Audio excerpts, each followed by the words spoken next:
ବେଳେ ବେଳେ କିଛି ଏମିତି ଦ୍ୱିଧା ଉପୁଜି ଥାଏ ଯୋଉଠି କଣ କରିବୁ କଣ ନ କରିବୁ ନିଷ୍ପତ୍ତି ନେଇପାରୁନି। ସ୍ୱୟଂକୃତ ଭାବରେ ଆମ ଦୈନନ୍ଦିନ ଜୀବନରେ କିଛି ଏମିତି ପାପ ବନିଯାଏ, ଯେମିତିକି ଘରେ ଅସରପା ରହୁଛନ୍ତି, ଝିଟପିଟି ରହୁଛନ୍ତି, କେତେବେଳେ ସାପ ପଶି ଆସୁଛନ୍ତି, ବିଛା ପଶି ଆସୁଛନ୍ତି, ମାରି ଦେଉଛନ୍ତି। କଣ ଠିକ କଣ ଭୁଲ ଆମେ ଜାଣିପାରୁନାହାନ୍ତି, ପାପ ବନି ଯାଉଛି। ତେବେ କଣ ଏହାର ଉପାୟ? ଆଧ୍ୟାତ୍ମ କଣ କହିଥାଏ? ଆଜ୍ଞା, ଏଠି ପ୍ରତ୍ୟେକ ସମସ୍ତଙ୍କର ଯେ ବଞ୍ଚିବାର ଅଧିକାର ଅଛି। ଆମେ କଣ କରୁଛନ୍ତି? ଆଜି ସାପ ପଶି ଆସିଛି, ତୁରନ୍ତ ବାଡି ଆଣ, ତାକୁ ହଟାଅ। କାହିଁକି ନା ମୋ ଘରକୁ ପଶି ଆସିଛି। ହଁ, ଯୋଉଠି ସାପ ରହିଥିବ ସେଠି ଆମେ ରହିପାରିବୁନି, କିନ୍ତୁ ନ ମାରିକି ବି ତ ଆଉ କିଛି ଉପାୟ ରହିଛି। କିନ୍ତୁ ଆମକୁ ଜଣା ନାହିଁ ଇଏ କୋଉ ଜୀବ କୋଉ ପାପ କରିକି ଆଜି କୋଉ ଦେହ ଧାରଣ କରିଛି। ସେ ଏଠି ଭୋଗିବାକୁ ଆସିଛି। ତ ଆମେ ଯଦି ତାକୁ ଅଧାରୁ ହଟେଇ ଦଉଛନ୍ତି, ତେବେ ତା କର୍ମର ପରିଣାମ ଯୋଉଟା ସେ ଭୋଗିବାକୁ ଆସିଥିଲା, ସେ କର୍ମ ଯେ ସିଧା ଆମ ଉପରକୁ ଚାଲି ଆସିବ, ତେବେ ଆମ କର୍ମ ସହିତ ତା କର୍ମ ବି ଭୋଗିବାକୁ ପଡିବ। ଏମିତି ବହୁତ ଜୀବଙ୍କର ଯେ ହାନି କରିଦିଅନ୍ତି। ଦେଖିଲା ମାତ୍ର କେହି ବାଡି ଆଣ, ନ ମାରିକି ତାକୁ ହଟେଇ ତ ଦେଇପାରିବା। ତାଛଡା ଘରର ପରିବେଶକୁ ଯଦି ସଫା ସୁତୁରା ରଖୁଛନ୍ତି ତ ଏମାନେ ଆସିବେନି। ଘରେ ଆଜି ପିମ୍ପୁଡି ବସା ହେଇଛି, ଆଣ ତା ଉପରେ ବିଷ ପକାଇଦିଅ, ସଫା ହେଇଯାଉ। ହଜାର ହଜାର ଜୀବ ହତ୍ୟା ଏକ ସଙ୍ଗରେ। ନାଇଁ, ଇଏ ଭୁଲ ହଉଛି। ଆମେ ଏକ ଘେରାର ଜାଗାକୁ ଆମ ନିଜର ଭାବି ନେଇଛନ୍ତି, ଇଏ ଆମ ଘର, ଇଏ ମୋ ସ୍ଥାନ। ଇଏ ବି ତ ଭଗବାନଙ୍କର। ଏଠି ଝିଟିପିଟିର ଯେତିକି ଅଧିକାର ରହିଛି, ଅସରପାର ଯେତିକି ଅଧିକାର ରହିଛି, ବିଛାର ଯେତିକି ଅଧିକାର ରହିଛି, ଆମର ମଧ୍ୟ ସେତିକି ଅଧିକାର ରହିଛି।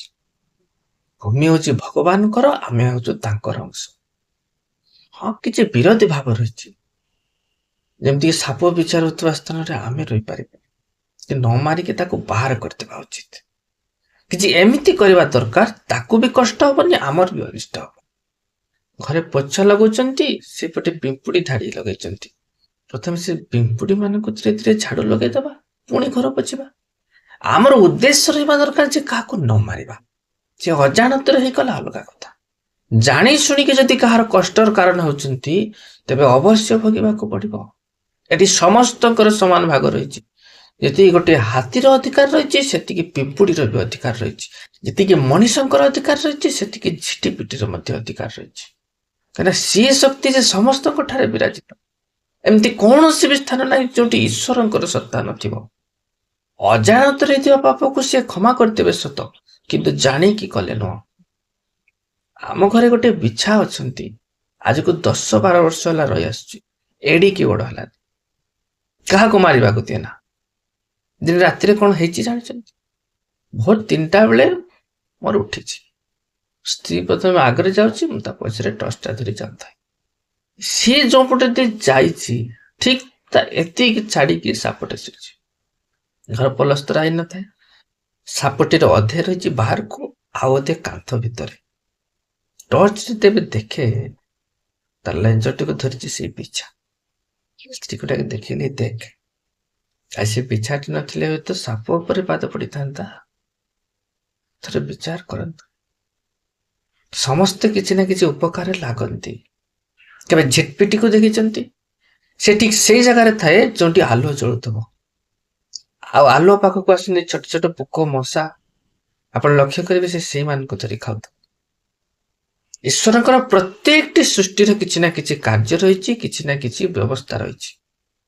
ଆମେ କହିବା ଯେ ମୂଷା ପଶି ଆସୁଛି, ତାକୁ ମାରିଦିଅ, ନହେଲେ ମୂଷା ବଂଶ ବଢିଯିବ, ଅନିଷ୍ଟ କରିବ। ବିଷ ଦେଇଦେଲେ 8-10ଟା ମୂଷା ମାରିଦେଲେ, ସୃଷ୍ଟିରୁ କଣ ସବୁ ମୂଷା ସରିଯିବ? ଆଉ ମୂଷା ହେବେନି? ପ୍ରଭୁଙ୍କର ସୃଷ୍ଟି, ସିଏ କେମିତି ସନ୍ତୁଳନ ରଖିବେ ସେଟା ସିଏ ଜାଣିଛନ୍ତି। ଆମେ ହସ୍ତକ୍ଷେପ କରିବା କଥା ନୁହେଁ। ଆମେ ମଣିଷ, ସୃଷ୍ଟିର ଶ୍ରେଷ୍ଠ ଜୀବ। କର୍ମ ବଳରେ ଭାଗ୍ୟକୁ ବଦଳେଇ ପାରିବା, ଭଗବତ ପ୍ରାପ୍ତି କରିବା। କାହା ଦୁଃଖର କାରଣ କାହିଁ ବନିବା? ଥରେ ବିଚାର ତ କରନ୍ତୁ।